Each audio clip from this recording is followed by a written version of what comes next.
The Matrix has been trending on social media because several influencers have used terms such as red pill or the agents of the Matrix to describe issues they have been facing, claiming that they have felt persecuted. However, the use of the Matrix as an analogy to day-to-day problems ironically validates what the film itself tried to warn us about all those years ago: the dangers of simulacrums and simulations. Had grace, we had style, we had conversation, not this beep, beep, beep, beep, beep, beep. Art, films, books, they were all better. Originality mattered. You gave us space, sugar suck, and couch flicks, criminy, wiki business. So in this video, we will be explaining some of the biggest misunderstandings of the Matrix, the resistance, and how being ignorant makes these influencers part of the supposed Matrix that they're trying to defeat. So what would you think if I told you that sometimes the hero in the story is created by the villain? For years, people have used the Matrix as an analogy or allegory for the systems of oppression and control. For influencers like Logan Paul and Andrew Tate, the Matrix is the system of economic and social power that controls the world. It's not machines that control our perception of reality, it's politicians and people with invested interests and power. The red and blue pills have been reduced to a dichotomy between truth and lie, to the point that it has been used by Elon Musk and Ivanka Trump on Twitter, something that Lily Wachowski did not like, to say the least. Why was Lily so upset at these people for using red pill as a synonym for knowledge? What is what these influencers and or politicians don't understand about what the Matrix was trying to convey? The first movie began with the story of Thomas Anderson, Neo, a nobody rebel who spent his nights researching a group of cyber criminals he admired. Neo didn't know what the Matrix was, but he needed to know because he felt that something was wrong with the world, which eventually led him to Morpheus. At last. It makes us feel like we are the one. When watching the first Matrix movie, we are Neo. We are the person who is discovering the truth behind everything, the one who knows the lies behind the system, and who managed to manipulate it to our advantage. Also, the soundtrack, of course, was a huge deal. So it's like everything. That's the icing. The heart is Neo is you, and you're going through it with Neo. And Neo he wakes up and what? The world isn't real. I'm in a pod of goo. Aliens have taken, it's 300 years in the future, and I was living in the 90s, and it's 2372, and there's robots that are using human beings as batteries, and it's like a nightmare. In 1999, The Matrix was the new Star Wars for a new generation. The Matrix was to prepare us to face the system and to become shepherds to enlighten others. Up to this point, the analogy of the Matrix and the oppressive systems of governments or politicians is valid. The problem is what is hidden beyond the red pill or the Matrix itself. It was a system of something that is not real, but simulations occur as if they were. For example, Disney parks are simulations of the happiest places on Earth. The way people interact and react to these parks is the simulacrum. Another example is social media websites.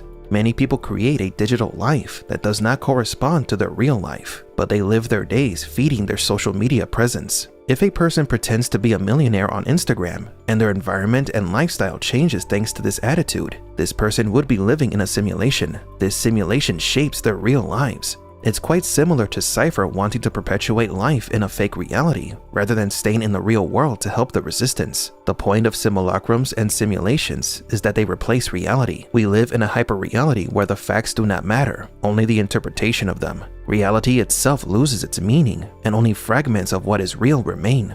Author John Baudrillard called this the desert of the real. Welcome to the desert of the real. Most people who have seen The Matrix only remember the most simplistic aspects of the movie. Neo is the one who discovered the truth after taking a pill, and his purpose was to save humanity. In Matrix Reloaded, the truth was unveiled. The largest simulation in The Matrix was not the computer simulator. It was the architect's plan. The machines discovered that the way to give stability to the Matrix equation was to add the illusion of freedom to the equation. This illusion of choice led the humans to accept the Matrix system. But it also caused a problem. There are a 1% of people who reject the system, and so Zion was created, the city that houses and keeps an eye on that percentage of humans who managed to awaken from the Matrix. When Neo took the red pill, he didn't choose to take the pill. He accepted what was happening because he had no other choice. But choice is an illusion. Choice is an illusion created between those with power and those without. The choice is an illusion. This country is owned by 800 or 900 people who run everything, do everything, control everything. It's all one big ownership class in this country. We're led to feel free by the exercise of meaningless choices. Ice cream flavors, what do you want? We got 31. Got the flavor of the week, got the flavor of the month. But political parties, we're down to 2. Politicians are put there to give you the idea that you have freedom of choice. You don't. You have owners. They own you. They own and control the corporations. They've long since bought and paid for the Senate, the Congress, the state houses, the city halls. They got the judges in their back pockets. And they own all the big media companies, so they control just about all of the news and information you get to hear. They got you by the balls. It's a big club. And you ain't in it. The machines have created a facade to control those who think that they are smarter than the rest, yet there is no escape. Understanding this, we can comprehend why referring to Neo and using terms like the Matrix or the agents coming for these influencers and famous people is wrong. And ironically, they end up vindicating the ideas of Matrix Reloaded. Social media are simulations of reality that only exist on the net. This hyper-reality is a guise of our reality. While these rich influencers complain about being oppressed, they wave the flags of oppression and resistance against the system that feeds them. If there are people in power who oppress us, if there was something similar to the Matrix, these rich influencers would claim to be our saviors. Yet they are an extension of that same system they claim to be against, the same controlled dissidents. Only they may not know it. History's largest and most effective dictatorships used controlled dissidents to maintain power and control. Before an enemy rises against an empire, the empire itself creates a false enemy, a simulation of an opposing entity that fights against the system and manipulates the people and prevents a real uprising from happening. When these influencers talk about how the system oppresses them and how they discovered the truth after taking a symbolic red pill, it reassures us that not only is there a major misunderstanding of the messaging of the Matrix movies, but also that many of them could be used as controlled dissidents to sway the opinion of their followers. Those that claim that the Matrix is after them are the same ones that create a simulated reality. They do not live in reality, but in a social media bubble where their fame and money control their lives. In their deluded minds, they believe to be the saviors, the one that can change the minds of others. Of Paul Logan, for example, after being attacked on social media for his schemes, he began to talk about how these attacks came from the highest of all social spheres, from the quote-unquote Matrix. Thousands of people began to support and believe that there is a system that is oppressing their favorite influencer and that only they can see it. What they are doing is acting accordingly. This is the drill, the simulacra. When someone mentions taking the red pill, they are reducing the truth into a dichotomy. As Bugs mentioned, reality cannot be oversimplified. Seeing reality in black and white is one of the oldest manipulation strategies that has led millions of people to take sides and do horrible things. Now, this does not mean that there are no systems of oppression on the internet or in politics. Of course there are. The problem is that if we are not aware of what is presented to us, we can get caught between simulations that only benefits those within the same spheres of power. The fact that rich people believe that they are fighting the Matrix is laughable. They are the Matrix, even if they don't know it. They just need a good architect to reveal the truth to them. Bullshit. Denial is the most predictable of all human responses. Again, the irony here is that the use of the analogies of these films end up validating the plot of Matrix Resurrections. We are trapped inside loops without knowing our purpose, living in our own simulations. The Matrix is much more than red pills or the fictional agents coming after you. It is realizing that we too are part of simulations that affect the lives of others. Nobody questions things in this country anymore. Americans have been bought off and silenced by toys and gizmos. With our microwave hot dogs and plastic vomit, fake dog shit and cinnamon dental floss and lemon-scented toilet paper and sneakers with lights in the heels.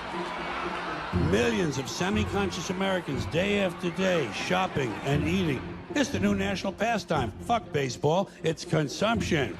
So where do people think these politicians come from? They come from American parents and American families, American homes, American schools, American churches, American businesses, and American universities, and they're elected by American citizens. This is the best we can do, folks.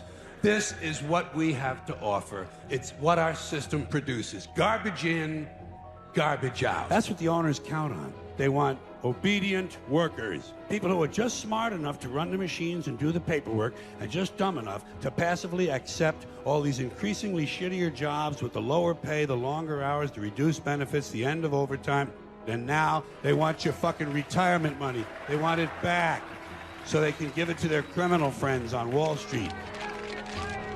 Of course, there's a reason why we're all drugged. The drug companies want it that way. The drug industry has us taking things to get awake, things to go to sleep, things to pep up, things to forget about the grief you had from something. We have a drug problem in this country. Where do you hear that? At the drugstore. Packaging and marketing of bullshit. There's a reason education sucks, and it's the same reason that it will never, ever be fixed. Because the owners of this country don't want that. That's all you ever hear about in this country is our differences. Race, religion, sexuality. That's the way the ruling class operates in any society. They try to divide the rest of the people. Anything they can do, keep us fighting with each other so that they can keep going to the bank. But I'll tell you what they don't want. They don't want a population of citizens capable of critical thinking. They're not interested in that. That doesn't help them. That's against their interest. They don't give a fuck about you. They don't give a fuck about you. They don't care about you at all. The table is tilted, folks. The game is rigged. Land of the free, home of the brave. All men are equal. Justice is blind. The good guys win. Everything is gonna be just fine.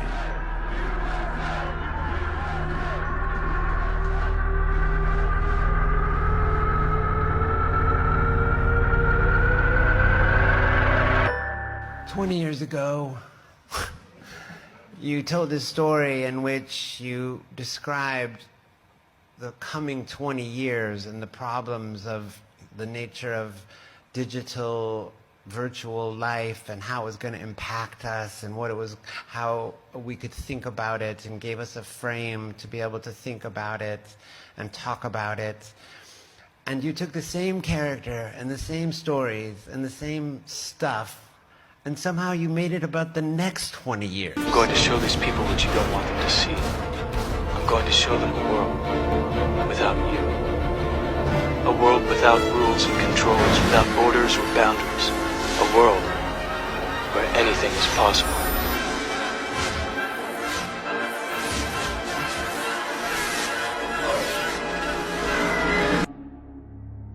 It's called the American Dream because you have to be asleep to believe it.